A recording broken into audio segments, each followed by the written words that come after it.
Cette vidéo est sur le zona et plus particulièrement sur les nouveautés concernant son traitement. Mais je commencerai par un petit rappel concernant les symptômes de cette maladie.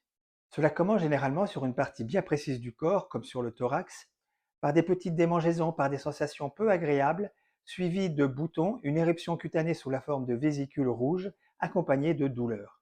Le zona peut être très sévère, surtout en fonction de la région touchée. Je pense en particulier au zona ophtalmique qui va concerner l'œil. Le zona peut aussi se compliquer par des douleurs, par des névralgies qui peuvent être très gênantes et handicapantes.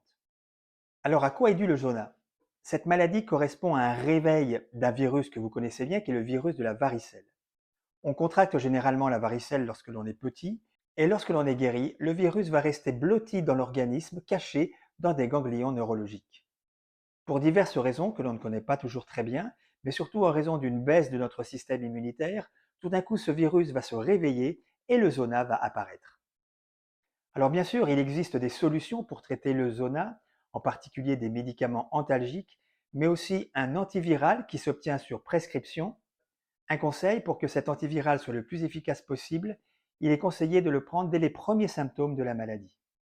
Et voici une information qui est relativement peu connue. Saviez-vous qu'il existe un vaccin contre le zona et il est même recommandé dans le calendrier vaccinal à partir de 65 ans?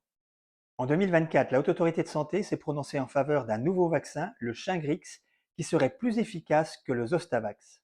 Il serait en effet plus efficace tant pour prévenir la survenue du zona que pour empêcher les douleurs liées à cette maladie.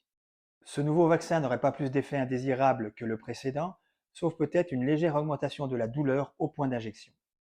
La vaccination par le Shingrix se fait par 2 injections, idéalement espacées de 2 mois.